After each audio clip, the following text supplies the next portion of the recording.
Mutton biryani லவர்ஸா நீங்க? கண்டிப்பா அந்த மெத்தடை யூஸ் பண்ணி ஒன் டைம் செஞ்சு பாருங்க, செம்ம வர்த்தா இருக்கும். ஒரு குக்கர்ல கொஞ்சமா எண்ணெய் ஊத்தி 2 டேபிள் ஸ்பூன் இஞ்சி பூண்டு பேஸ்ட் சேர்த்து அப்படியே 1 கிலோ மட்டனுக்கு தேவையான உப்பு ஆட் பண்ணி பரட்டி விட்டுக்கோங்க. இப்போ 1 லிட்டர் தண்ணி ஊத்தி 3ல இருந்து 4 விசில் விட்டு மட்டனை வேக வைங்க.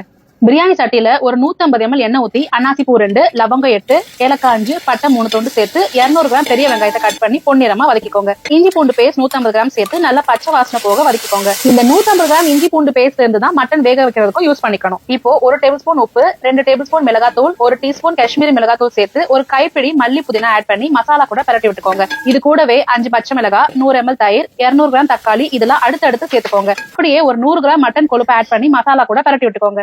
கேஸ் ரிலீஸ் ஆனதும் குக்கர்ல இருந்து மட்டனை எடுத்து மசாலால ஆட் பண்ணி நல்லா மசாலா கூட சேர்த்து மிக்ஸ் பண்ணி விடுங்க. இந்த ஸ்டேஜ்ல மட்டன் நல்லா வெந்திருக்கான்னு செக் பண்ணிக்கோங்க. இப்போ மட்டனை வேக வைக்க யூஸ் பண்ண தண்ணியை சேர்த்து 10 நிமிஷத்துக்கு குக் பண்ணுங்க. அந்த கேப்ல அரை மணி நேரம் ஊற வச்ச 1 கிலோ பாஸ்மதி ரைஸ சுடுதண்ணில தொட்டி மாதிரி செஞ்சு வேக வச்சு எடுத்துக்கோங்க. இந்த மெத்தட் ரொம்ப ஈஸியா இருக்கும். நீங்க சோலோவா செய்றீங்கன்னா ரைஸ்க்கு தேவையான உப்பு ஆல்ரெடி சுடுதண்ணில ஆட் பண்ணிக்கோங்க. இப்போ கொதிக்கிற மசாலால பாஸ்மதி ரைஸை சேர்த்து லெவல் பண்ணிக்கோங்க. தண்ணி கம்மியா இருந்தா கொஞ்சமா சுடுதண்ணி சேர்த்துக்கோங்க தம் போடுறதுக்கு முன்னாடி. இப்போ 15 நிமிஷத்துக்கு லோ ஃபிளேம்ல வச்சு அடுப்பை ஆஃப் பண்ணி ஒரு 30 நிமிஷத்துக்கு அப்புறமா தட்டை திறந்தா டாப் டக்கரான மட்டன் பிரியாணி ரெடி. நீங்க இது வரைக்கும் டேஸ்ட் பண்ண மட்டன் பிரியாணிகள் எல்லாம் தட்டி தூக்குற மாதிரி இந்த பிரியாணியோட டேஸ்ட் வேற லெவல்ல இருக்கும். கண்டிப்பா ட்ரை பண்ணி பார்க்க மறந்துடாதீங்க. ஓகே ஃப்ரெண்ட்ஸ், நெக்ஸ்ட் வீடியோல பார்க்கலாம். பாய்.